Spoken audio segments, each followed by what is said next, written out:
Bonjour mesdames et messieurs, je suis tout à fait ravi de vous retrouver dans cette nouvelle édition, dans votre émission semi-hebdomadaire autour du monde édition Afrique. Comme vous savez, pendant cette édition, on essaye de vous présenter presque les grands efforts déployés par l'Égypte sur la scène africaine dans plusieurs domaines.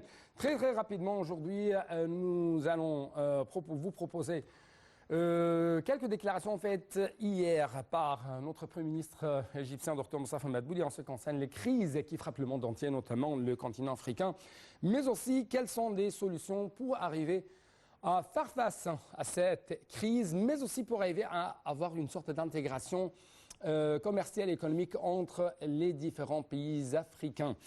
Justement, pour commencer, encore une fois et à maintes reprises, l'Égypte ne représente pas un obstacle devant tout pays africain qui veut ou qui veulent plutôt avoir un développement ou une croissance économique sur ces territoires. C'est ce qu'on va savoir, bien sûr, à travers le prochain reportage qui va jeter plus de lumière sur la position de l'Égypte en ce qui concerne ses droits dans l'eau du Nil, mais aussi sa perception, sa vision en ce qui concerne le développement dans les pays voisins et dans les pays notamment dans le bassin du Nil.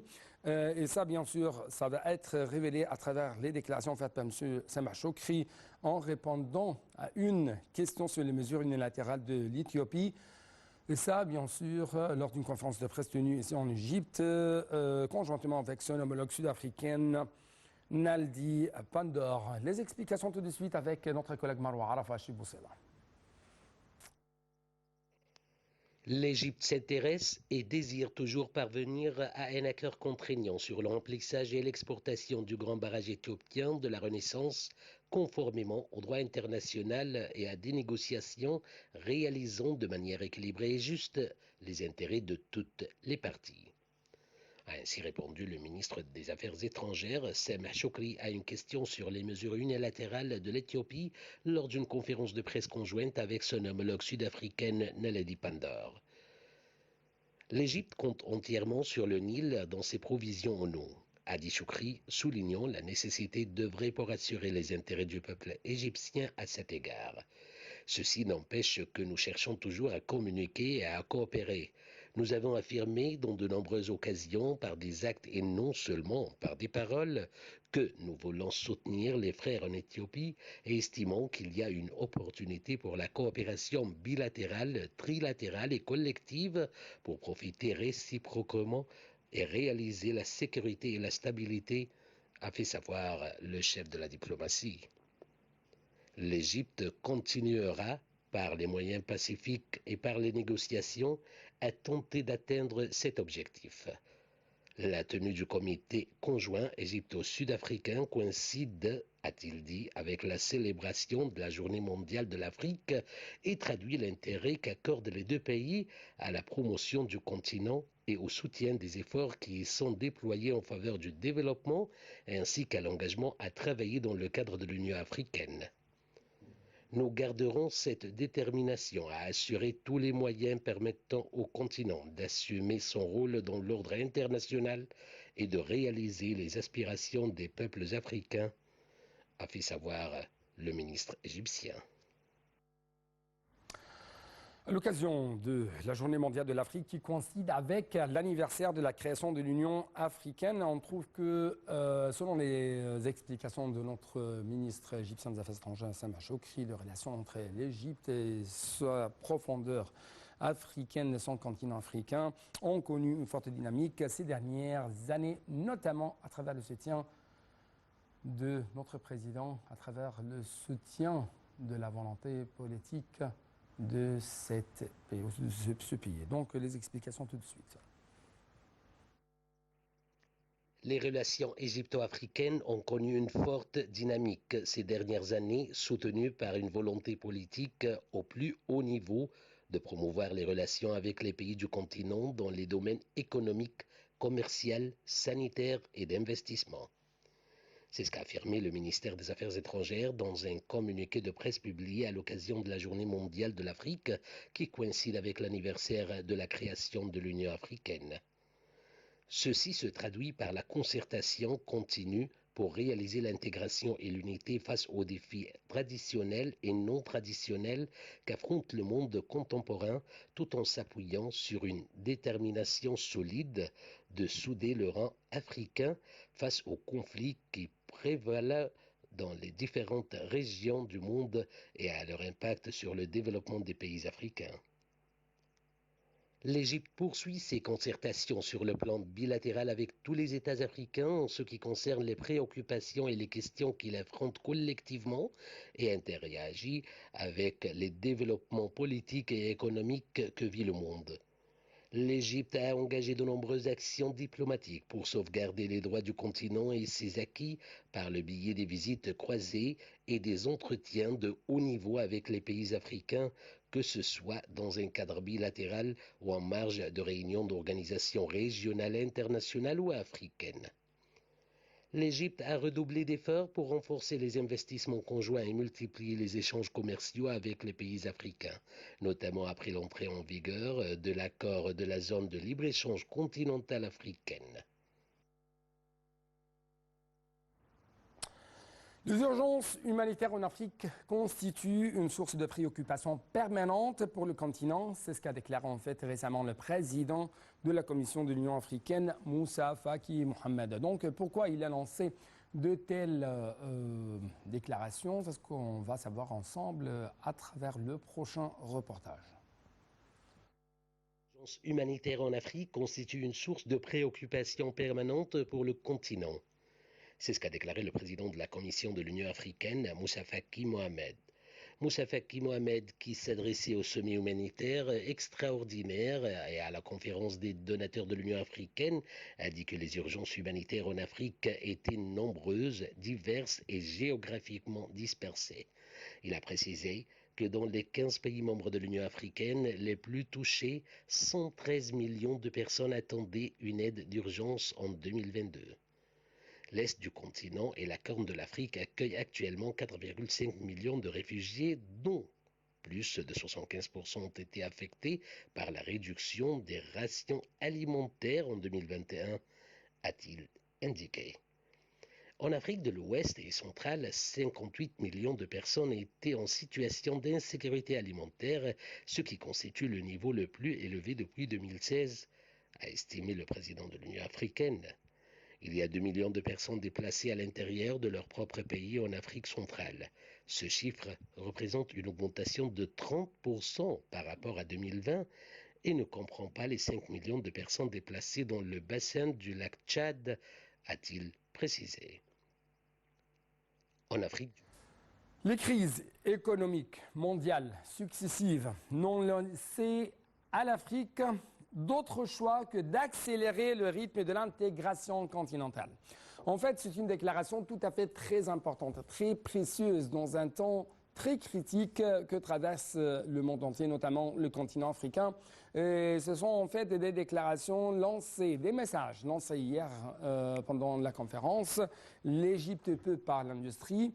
À travers, bien sûr, l'intervention de notre Premier ministre, Dr Moustapha Madbouli, en présence d'un grand nombre de ministres, de hauts responsables et des hommes d'affaires et d'industrie, mais aussi en présence de M. Albert Mouchanga, qui est le commissaire ou qui occupe le poste du commissaire aux affaires économiques de l'Union africaine. Justement, il y avait donc des messages, des points essentiels afin d'accélérer ce rythme d'intégration entre les différents pays du continent africain. Et ces messages vont être décodifiés à travers les explications de notre invité, M. Nadim Samna, notre économiste, notre expert dans le domaine de la gestion économique qui se trouve actuellement en Université internationale. M. Nadim Samna, bonjour. Bonjour. Bonjour, merci beaucoup pour nous rejoindre à travers la ligne de NAL TV International. Et encore une fois, M. Madbouli a, si je peux dire, posé quelques points, quelques étapes à suivre par les différents pays africains afin de faire face ensemble, la main dans la main, à de telles crises économiques successives. Bien sûr, l'Afrique n'a de main dans ces crises, mais c'est les Africains qui, en fin de compte, récoltent les tempêtes récoltent tous les fruits épineux de ces crises entre les grands géants, entre les grandes puissances économiques et politiques militaires mondiales. Donc, M. Madbouli, hier soir, ou plutôt hier, a souligné que les crises mondiales successives n'ont pas donné au continent africain d'autre choix que d'accélérer le rythme de l'intégration continentale, et ça à travers l'exploitation de ses capacités et ses ressources naturelles, et à travers même le fait de comment atteindre l'autosuffisance. Donc, vous avez deux remarques à faire à cet égard. Bien sûr, là, le fait de faire face à les crises, on cherche toujours à faire des alliances parce qu'on est toujours plus fort pour on va dire, surmonter ces crises. Et l'Afrique, jusqu'à aujourd'hui, fait partie des ensembles qui n'ont pas on va dire une alliance économique très distinguée. On va dire l'intégration, par exemple, en Europe, elle est bien sûr, là, c'est une intégration complète. Aux États-Unis et en Amérique du Nord, cette intégration est très très forte entre les différents pays. L'Afrique, elle manque encore de structures, elle manque encore de beaucoup d'initiatives à caractère économique surtout. Il y a un peu on va dire, il y a l'Union africaine, mais le rôle de l'Union africaine est principalement politique et pas forcément économique. Et on voit bien que à travers le monde, le fait de subir comme ça des crises successives fait la recherche d'alliances et de collaboration et de coopération un besoin plus criant et plus fort. Oui. En fait, hier encore, Monsieur le Premier ministre a noté quelques points très importants. Par exemple, selon lui, ces crises sont la meilleure preuve de la nécessité de faire de l'Afrique un continent autosuffisant. Et ça, bien sûr, à travers le contexte ou à travers l'exploitation des énormes opportunités offertes par l'accord sur la zone de libre-échange continentale africaine. Donc, comment vous avez vu ou comment vous avez estimé de telles déclarations? Bien sûr, l'Afrique a des moyens, a beaucoup d'avantages. C'est un continent qui est très riche en matières premières. C'est un continent qui est très riche en terres arables qui peuvent nourrir le monde entier et qui peuvent fournir beaucoup de richesses pour les Africains et les pays africains. Et si aujourd'hui les Africains ne profitent pas assez des richesses de leur continent, c'est pas par manque de ressources, mais plus par un manque de coordination, peut-être un manque de politique économique intégrée. Mais cette possibilité, elle est tout à fait présente. Et il est temps que l'Afrique, on va dire, profite un peu plus de ses richesses pour avoir le bien-être de ses habitants. Oui. L'infrastructure, c'était l'un des points qui a été marqué par le Premier ministre. Il a bien sûr, si je peux dire, considéré cette infrastructure très sophistiquée, notamment dont dispose actuellement l'Égypte, représente un trait d'union entre le continent africain et les autres pays du monde. Donc, d'après vous, en tant qu'un économiste, l'importance de l'infrastructure, notamment les trains électriques, les routes ou les réseaux routiers, comment ça vise à accélérer de plus en plus le rythme de l'intégration économique entre les pays africains, mais aussi comment ça accélère de plus en plus les échanges commerciaux entre les différentes parties de notre continent africain? On voit bien que déjà pour l'expérience égyptienne, les investissements de l'État sont dirigés principalement à l'infrastructure. Et on sent que c'était une demande de beaucoup d'investisseurs. C'est disposer d'un réseau routier et bientôt d'un réseau ferroviaire pour faciliter le transport de marchandises, pour faciliter le commerce, pour faciliter plein de choses. Les investisseurs ou les entrepreneurs de manière générale, leur hantise, c'est produire des biens et ne pas pouvoir les transporter. Et lorsqu'on parle d'infrastructure, donc en Afrique, c'est un des points, on va dire, qui mérite une amélioration significative. Oui.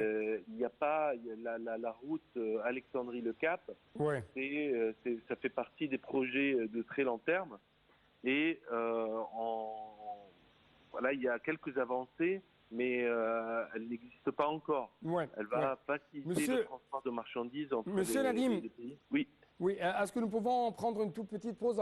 Après ça, on va poursuivre ensemble notre discussion. Donc, une toute petite pause, chers téléspectateurs.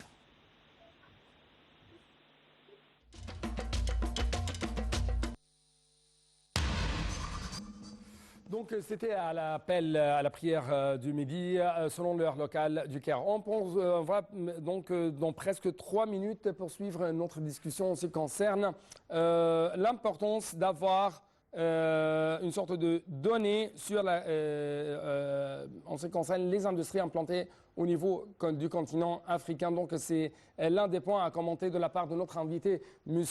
Nadim Samna. M. Nadim Samna, comment vous avez vu l'importance de ce point? Monsieur Nadim. C'est important.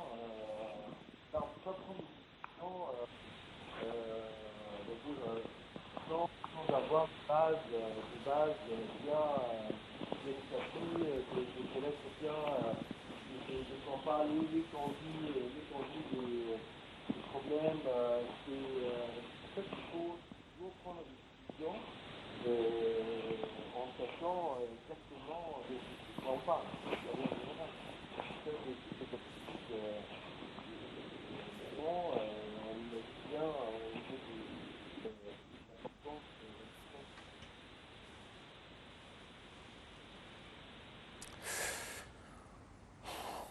En fait, il s'avère qu'il y a une sorte de problème technique en ce qui concerne le volume du son de notre invité à travers la ligne de l'Internet international. C'est pourquoi on ne peut pas continuer. Mais avant de vous quitter, je dois vous rappeler que le Premier ministre égyptien a souligné l'importance d'accélérer la construction d'une base de données sur les industries implantées au niveau du continent africain pour identifier les opportunités disponibles et les besoins requis entre nos pays africains et la mise en place d'un réseau routier relions les pays africains désireux de renforcer la coopération avec eux à tous les niveaux. Pour sa part, Monsieur le commissaire aux affaires économiques de l'Union africaine, Albert Mouchanga, a exprimé son admiration pour le processus global de développement en Égypte, mais aussi a appelé les hommes d'affaires égyptiens à jouer un plus grand rôle au sein du Conseil des entreprises africaines, à promouvoir le commerce dans le cadre de la zone de libre-échange. Et enfin, il a souligné l'importance de la contribution du secteur privé dans la croissance des économies africaines. Donc, avec cette dernière information, nous arrivons à la fin de cette édition. C'est pourquoi permettez-moi de vous présenter tous mes grands et meilleurs souhaits à vous, chers téléspectateurs, et toujours bon moment sur l'Internet international.